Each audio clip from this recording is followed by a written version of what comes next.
Sir sir ಹೇಗಿದ್ರಿ? ಚೆನ್ನಾಗಿದೆ sir. ಆರಾಮ? ಆರಾಮ? ಓಕೆ ಓಕೆ ಬನ್ನಿ. ಅಲ್ಲಿ ನೋಡ್ರ ಇಲ್ಲಿ ಸಾರ್ ಬಂದಿದ್ದಾರೆ. ಇವ್ರಿಗೆ ಟಿ ಶರ್ಟ್ ತೋರಿಸಿ, ಮೊನ್ನೆ ಇಂಪೋರ್ಟ್ ಮಾಡ್ತಿದ್ವಲ್ಲ ಅದು ತೋರಿಸಿ. ಅದು ಸರ್ ನೋಡಿ ಸರ್, ನಿಮ್ಗೆ ಅಂತ ಬಂದಿದ್ದು. ಹಾ ಸರ್, ಡೈಲಿ ವೇರ್ಗೆ ಡೈಲಿ ವೇರ್ಯಾ ಟಿ ಶರ್ಟ್ ಸರ್?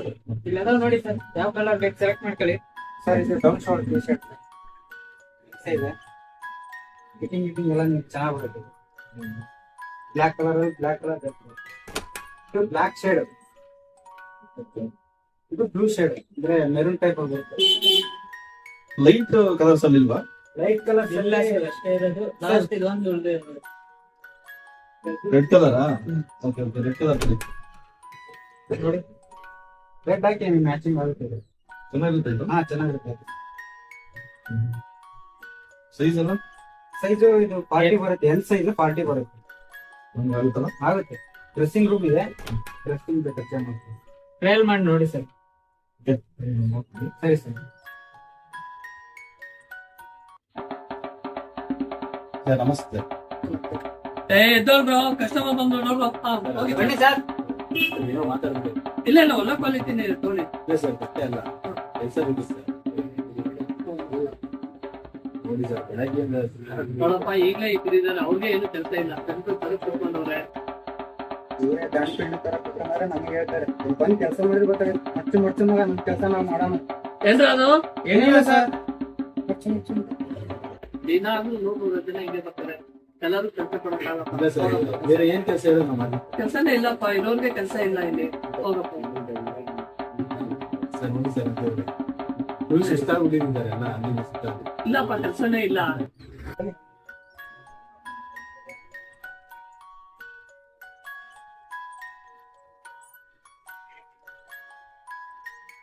ಇದು ನೋಡ, ಓಕೆನಾ? ಇದು ಫಿಟ್ಟಿಂಗ್ ಎಲ್ಲ ಆಗುತ್ತಾ?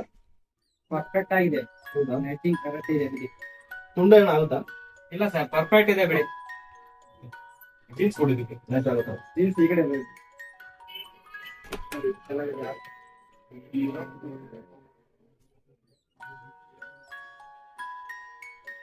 ಸರ್ ನೋಡಿ ಸರ್, ಕೆಲಸ ಇಲ್ಲ. ಇಲ್ಲಪ್ಪ, ಹೋಗಪ್ಪ, ಸುಮ್ನೆ ಟೈಮ್ ವೇಸ್ಟ್ ಮಾಡ್ಬೇಡ. ನೋಡಿ ಸರ್, ಇಲ್ಲ ಇಲ್ಲ ಇಲ್ಲ, ಕೆಲಸ ಇಲ್ಲ. ಇಲ್ಲಪ್ಪ, ಯಾವ್ದಾದ್ರು ಕೆಲಸ ಕೊಡಿ ಸರ್, ಮಾಡ್ತೀವಿ. ಇಲ್ಲಪ್ಪ. ಪಕೋಡ ಸರ್, ಪಕೋಡ. ಒಳ್ಳೆ ಟೈಮ್ ಬಂದೆ ನೋಡಿ. ನಮ್ ದೊಡ್ಡವ್ರು ಹೇಳ್ದಂಗೆ ಪಕೋಡ ಮಾಡ್ಕೊಂಡು ಇವ್ನ್ ಜೀವನ ಕಟ್ಕೊಂಡವನೆ.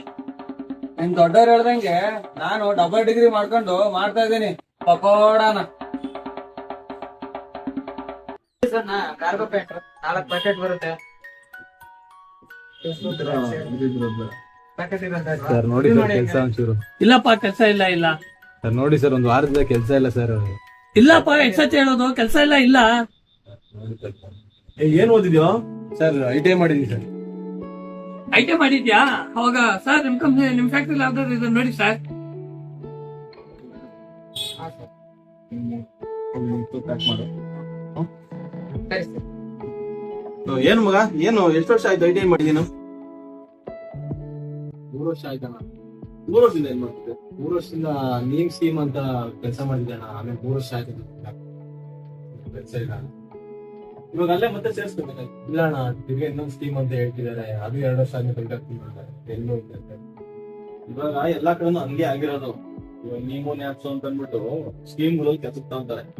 ಇವಾಗ ಎಲ್ಲಾ ಕಡೆ ನಾನ್ ಸೇರಿಸೋರು ಅದೇನೆ. 2 ವರ್ಷ ಆದ್ಮೇಲೆ 3 ವರ್ಷ ಆದ್ಮೇಲೆ ತಿರ್ಗಾಡ್ತಾರೆ. ಫಿಕ್ಸ್ಡ್ ಟರ್ಮ್ ಎಂಪ್ಲಾಯ್ಸ್ಗಳು ಇವಾಗ ಎಂಪ್ಲಾಯ್ಮೆಂಟ್ ಇವಾಗ ಗೊತ್ತಿರೋದು. ಹಾಗಾಗಿ ನಾವ್ ಕೆಲ್ಸಕ್ಕೆ ಹೇಳಿದ್ರು ಅದನ್ನೇ ಇರ್ತದೆ. ಹಾಗಾಗಿ ಈ ತರ ಪರ್ಮನೆಂಟ್ ಕೆಲಸಗಳೆಲ್ಲ ಇಲ್ಲ. ಏನ್ ಸರ್ ಹಿಂಗ್ ಹೇಳ್ತಿದ್ದೀರಾ? ನಮ್ಮಿದ್ರಲ್ಲಿ ನೋಡಿದ್ರೆ ಸೋಷಿಯಲ್ ಮೀಡಿಯಾದಲ್ಲಿ, ನ್ಯೂಸ್ ಅಲ್ಲೆಲ್ಲ ನೋಡಿದ್ರೆ ಕಾರ್ಮಿಕರು ಬಂಪರ್ ಕೊಡುಗೆ ಅಂತ ಇದಾರೆ. ನೀವ್ ನೋಡಿದ್ರೆ ಹಿಂಗ್ ಹೇಳ್ತಿದ್ದೀರಾ? ಹೌದು ಸರ್, ಬಂಪರ್ ಕೊಡುಗೆ ಏನಂತ ನೋಡಿದೀರಾ? ನೀವೆಲ್ಲ ನೋಡಿದೀರಾ?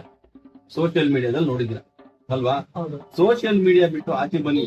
ನೀವು ವಾಟ್ಸ್ಆಪ್ ಯೂನಿವರ್ಸಿಟಿಲಿ ಇದ್ಬಿಟ್ಟಿದ್ದೀರಾ. ಹೌದು ಸರ್, ನೀವ್ ಹೇಳ್ದಂಗ ನಾವು ವಾಟ್ಸ್ಆಪ್ ಯೂನಿವರ್ಸಿಟಿ ಇರ್ಬೋದು. ಆದ್ರೆ ಈಗ ಹೇಳ್ತಿರೋದೆಲ್ಲ ವಾಟ್ಸ್ಆಪ್ ಅಲ್ಲಿ ಬಿಡ್ತಾರೋ, ಸೋಷಿಯಲ್ ಮೀಡಿಯಾದಲ್ಲಿ ಬಿಡ್ತಿರೋದಲ್ಲ. ಇವಾಗ ಸದ್ಯಕ್ಕೆ ನೀವು ವಾಟ್ಸ್ಆಪ್ ಅಲ್ಲಿ ಎಲ್ಲ ಬಂತು, ಚೆನ್ನಾಗೆಲ್ಲ ಮಾಡಿದ್ದಾರೆ ಅಂತ ಹೇಳಿದ್ರಿ. ಎಲ್ಲಾ ಚೆನ್ನಾಗೈತೆ ಅಂತಾನು ಹೇಳಿದ್ರಿ ಅಲ್ವಾ? ಏನೇನ್ ಚೆನ್ನಾಗೈತೆ ನೋಡಿ ಸರ್, ESI PF ಇದೆ ಅಂತ ಇದಾರೆ. ಗ್ರಾಜ್ಯುಟಿ 1 ವರ್ಷಕ್ಕೆ ಕೊಡ್ಬೇಕಂತ ಇದಾರೆ. ಅಪಾಯಿಂಟ್ಮೆಂಟ್ ಲೆಟರ್ ಕೊಡ್ಬೇಕು ಅಂತ ಇದಾರೆ. ಅದ್ರ ಬಗ್ಗೆ 7ನೇ ತಾರೀಕು ಒಳಗಡೆನೆ ಸಂಬಳ ಆಗ್ಬೇಕು ಅಂತ ಇದೆ. ಇದಕ್ಕಿಂತ ಇನ್ನೇನ್ ಬೇಕು ಸರ್? ನಿಮಗೆ ಸೋಷಿಯಲ್ ಮೀಡಿಯಾಗಳಲ್ಲಿ ಮತ್ತೆ ಈ ವಾಟ್ಸ್ಆಪ್ ಗಳಲ್ಲಿ ಏನ್ ಬರ್ತಾ ಇದೆ ಅಂದ್ರೆ, ನೀವ್ ಹೇಳ್ತಿರೋದು ಬರ್ತಿರೋದು ಸಹಜ. ಬಟ್ ಆದ್ರೆ ವಾಸ್ತವ ಸ್ಥಿತಿ ಏನಿದೆ ಅನ್ನೋದನ್ನ ನೀವು ಹೊರಗಡೆ ಬಂದು ನೋಡ್ಬೇಕಾಗುತ್ತೆ. ಸರ್, ಅವಾಗ ಈ ವಾಟ್ಸ್ಆಪ್ಗಳು ಸೋಷಿಯಲ್ ಮೀಡಿಯಾಗಳಲ್ಲಿ ಬರೋದೆಲ್ಲ ಸುಳ್ಳು ಅಂತೀರಾ ನೀವು? ಸರ್ ನೋಡಿ, ನೀವ್ ಹೇಳೋದೇ ನಿಜ ಆಗಿದ್ರೆ ಇವಾಗ ಈ ಹುಡುಗ ಈ ಅಲ್ಲಿಯ ಸ್ಥಿತಿ ಗೊತ್ತಿರಲಿಲ್ಲ. ಇವ್ರಿಗೆ ಫಸ್ಟ್ ಒಂದು ಪರ್ಮನೆಂಟ್ ಕೆಲಸ ಕೊಡ್ತೀವಿ. ಚಾಯ್ ಚಾಯ್ ನೀವ್ ಹೇಳೋ ಮಾತನ್ನ ನಾವು ಒಪ್ತೀವಿ. ಹೌದಾ? ಓಕೆ ಸರ್, ಆಯ್ತು. ಟೀ ತಂದು ಟೀ ಕುಡಿ.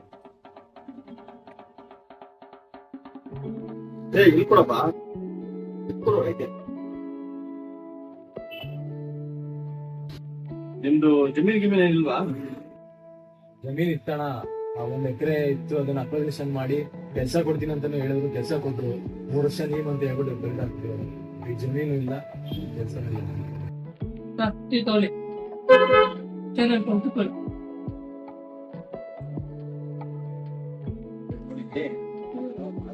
ಏನಾಗಿದೆ ಅಂತಂದ್ರೆ, ಈ ಕಾರ್ಮಿಕ ಕಾನೂನುಗಳನ್ನ ಬದಲಾವಣೆ ಮಾಡಿದ್ದೀವಿ, ಒಳ್ಳೆ ರೀತಿಯಲ್ಲಿ ಎಲ್ಲ ನೋಡ್ಕೊಂಡು ಬರ್ತಾರೆ. ಅದರಲ್ಲಿ ಏನಾಗಿದೆ, ಜನಗಳಿಗೆಲ್ಲರಿಗೂ ಇದು ಒಳ್ಳೇದಾಗಿದೆ ಅನ್ನೋದು ಕಾಣ್ತಾ ಇದೆ. ಆದ್ರೆ ವಾಸ್ತವ ಸ್ಥಿತಿ ಈಗಲೂ ಬೇರೆನೇ ಇದೆ. ಅದನ್ನ ನಾವು ಕಲಿತು ಏನ್ ಬೇಜಾರಾಗಿದೆ ಸರ್?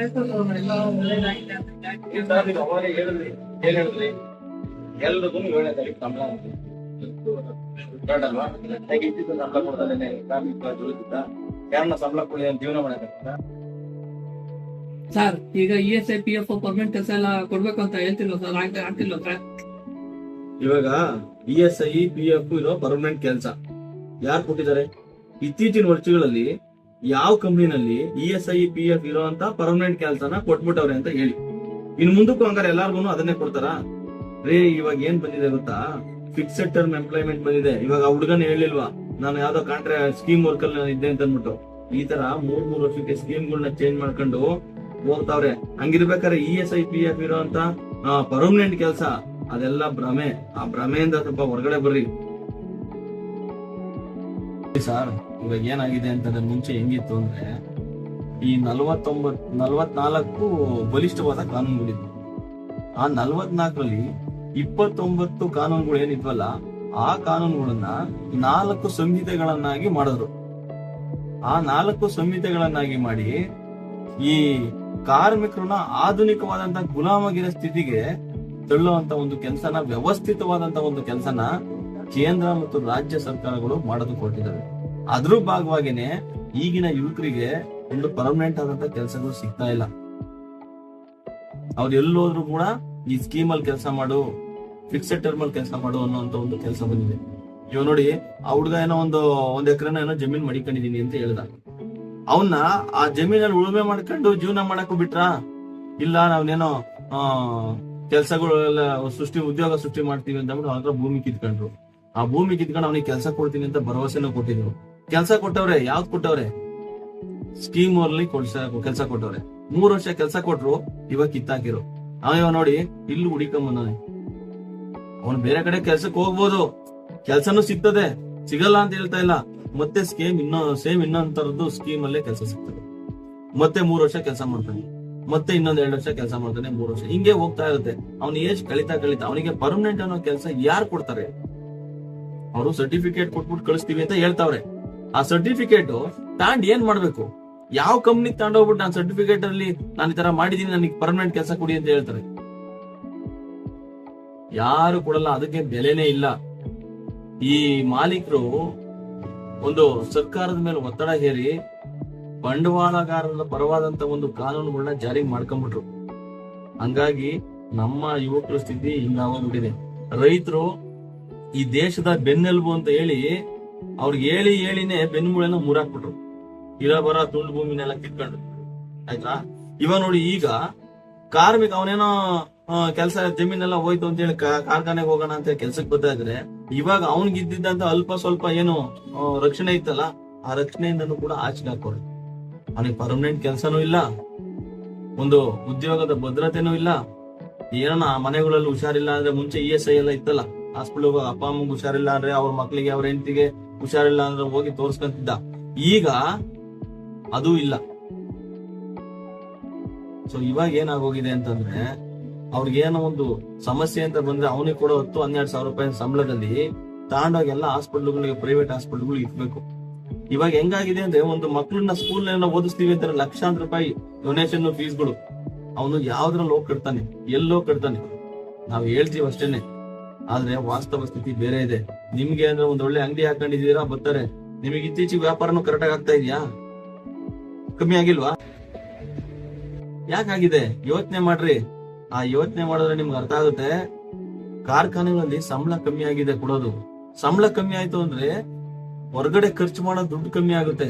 ಹೊರಗಡೆ ಖರ್ಚು ಮಾಡೋದು ಕಮ್ಮಿ ಆಯ್ತು ಅಂದ್ರೆ ನಿಮ್ ಅಂಗಡಿ ಬರೋಂತ ಗಿರಾಕಿಗಳು ಕಮ್ಮಿ ಆಗ್ತವೆ. ನಿಮ್ ಗಿರಾಕಿಗಳು ಕಡಿಮೆ ಆದ್ರು ಅಂದ್ರೆ ಅರ್ಥ ನೀವು ಕೂಡ ನಾಳೆ ಕುಳಿಗಾಲ ಇಲ್ಲ ಅಂತ ಅರ್ಥ. ನಮ್ಮ ದೇಶಕ್ಕೆ ಈ ರೀತಿಯಾದಂತ ಸ್ಥಿತಿ ಬರ್ತಾ ಇದೆ. ಈ ಸ್ಥಿತಿ ತರ್ತಿರೋರು ಯಾರು? ಇದಕ್ಕೆ ಮೂಲ ಏನು? ನಮ್ಗೆ ಇದಕ್ಕೆ ಕಾರಣ ಏನು? ಇದನ್ನ ಸರಿ ಮಾಡ್ಕೊಳ್ಳೋಂತ ಒಂದು ವಿಚಾರಗಳು ಏನು ಅನ್ನೋದನ್ನ ನಾವು ಯೋಚನೆ ಮಾಡ್ಬೇಕಾಗುತ್ತೆ. ನೀವು ಈ ತರ ಒಂದು ಫೇಸ್ಬುಕ್ ಅಲ್ಲೋ ವಾಟ್ಸಪ್ ಅಲ್ಲೋ ಬಂತು ಅಂತ ಹೇಳಿ ಅದ್ರ ಯೂನಿವರ್ಸಿಟಿನಲ್ಲಿ ಓದ್ಕೊಂಡಿರ್ಬೇಡಿ. ಹೊರಗಡೆ ಬನ್ನಿ.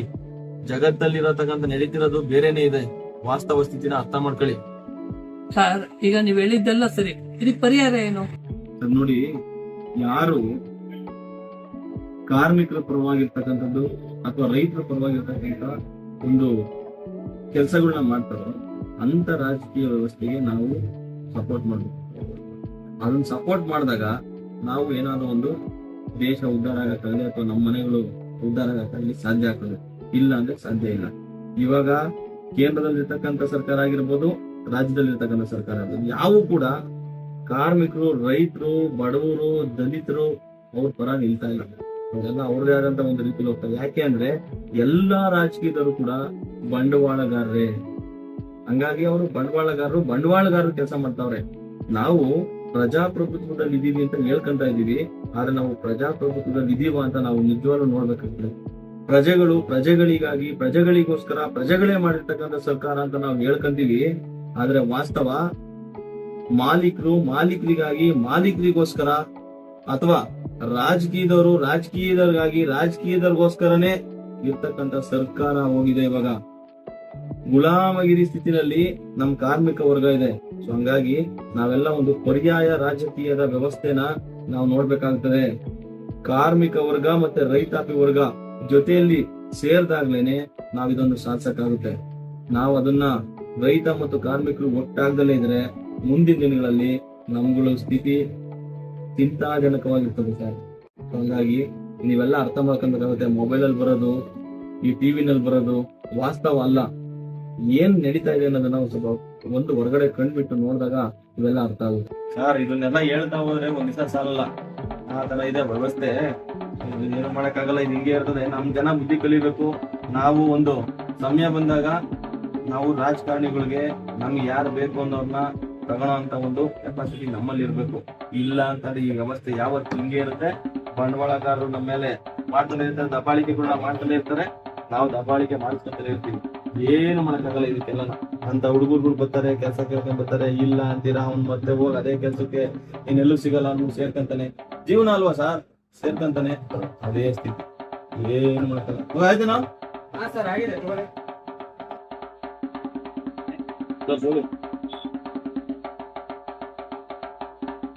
1200 ಸರ್.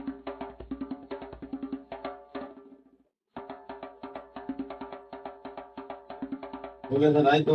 Okay sir. ಮಾತಾಡಿ. ನಮಗೂ ತುಂಬಾ ವಿಚಾರಗಳು ಗೊತ್ತಾಗಿದ್ದಿಲ್ಲ.